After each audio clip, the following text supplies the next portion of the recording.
that you do to strengthen families and to protect life in this country. It really is great to be here with so many friends, and I think those that know me would say that I'm pro-family on every level, from personal to political. I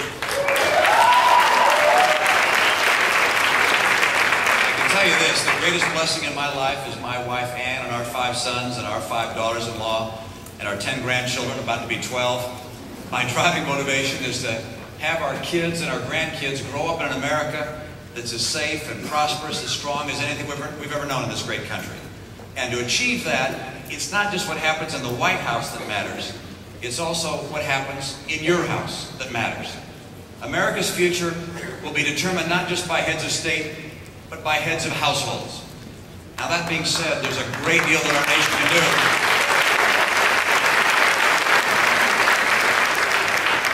There really is a lot that we can do to assist and validate parents in their vital role. As C.S. Lewis said, parenthood is the ultimate career for which all other careers exist. That rings true, doesn't it? Now that may be because Judeo-Christian heritage has taught us that. We've been taught from our youth that marriage is ordained of God, and that children are a heritage of the Lord.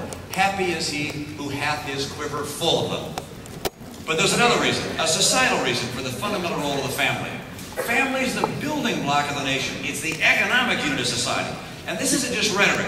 Let me talk about this from the standpoint of reality, from economic reality.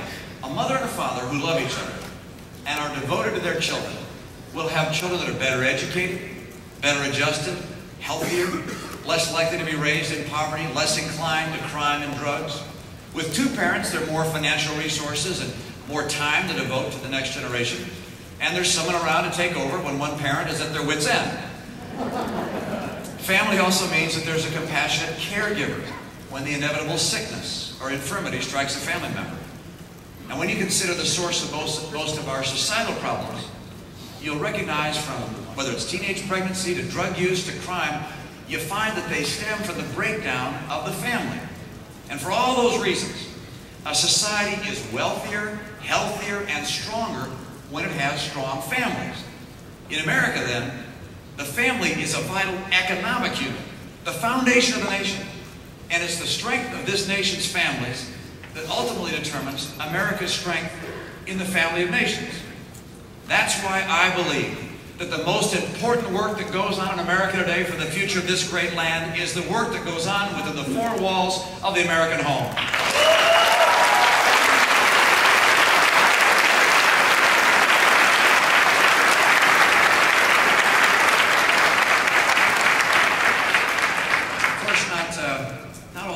Have 2 loving parents.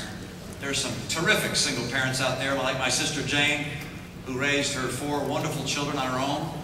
So not always, but in the vast numbers of an entire nation, 2 parents are the ideal setting for raising a child and for forming the economic unit of society. Now, I certainly don't need to tell you at the Family Research Council and Focus on the Family that the American family is under stress, under attack. One of the biggest threats to the fabric of our society is out-of-wedlock childbirth. Ann and I are going to use the bully pulpit to teach America's children that before they have babies, they should get married.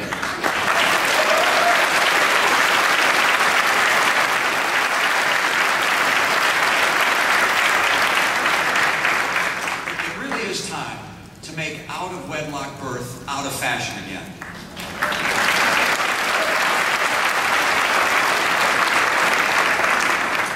In 1965, when I was in high school, a researcher named Daniel Patrick Moynihan, he became famous later, he was troubled by an alarming statistic he'd found.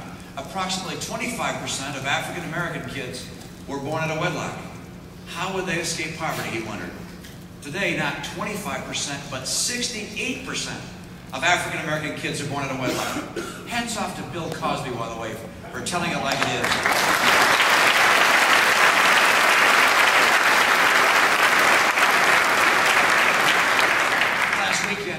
He said that in some inner cities there were whole blocks with scarcely a married couple, whole blocks without responsible males to watch out for wayward boys, whole neighborhoods in which little boys and girls come of age without ever seeing up close a committed relationship and perhaps having never attended a wedding.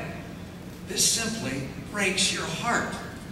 And then there are the broad national implications of this kind of tragedy. A nation built on the principles of the Founding Fathers can't thrive when so many children are being raised without fathers in the home. And my hero, she taught a class at Mother Caroline Academy in Boston. One day she asked her fifth graders there, all girls, how many of you girls want to go to college? And if she's First Lady, this will be her mission.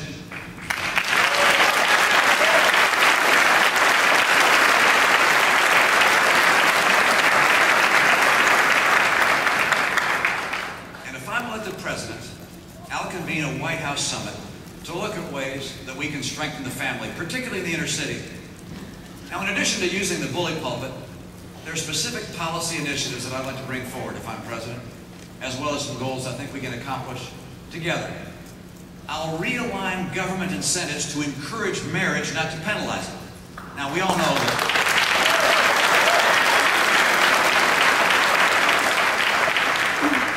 we remember history. There was nothing that had perhaps a more devastating impact on poor families as the 1960s welfare system.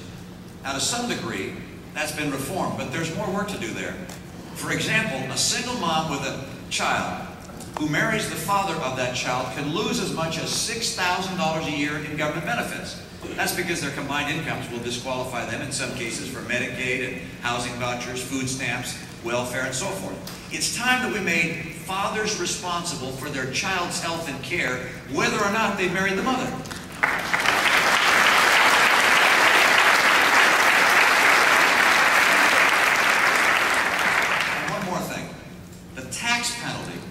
That we attach to married couples is simply offensive. The words "I do" in marriage shouldn't result in the government saying "you don't" when it comes to the economic security of your family.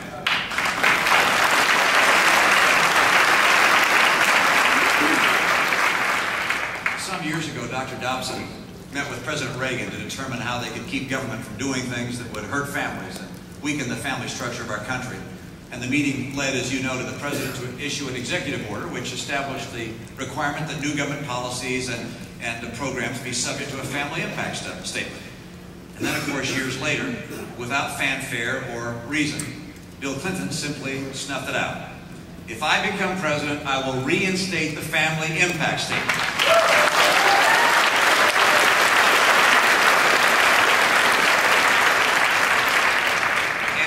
I'll initiate an audit of all current policies and programs which negatively impact families. And I'll look to support the rights of parents who aren't always consulted about decisions affecting their children. There is something fundamentally wrong when a school can tell a parent that they have no right to remove their second grader from a class where they're teaching about same-sex marriage. The work of being a parent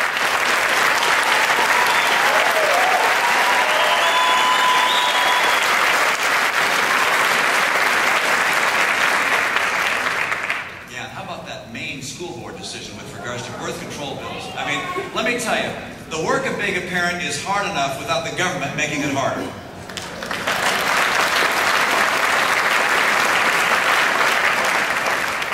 If president, I'll also work with the people in this room, as I have for the past 4 years, to champion a federal marriage amendment to protect marriage as the union of a man and a woman.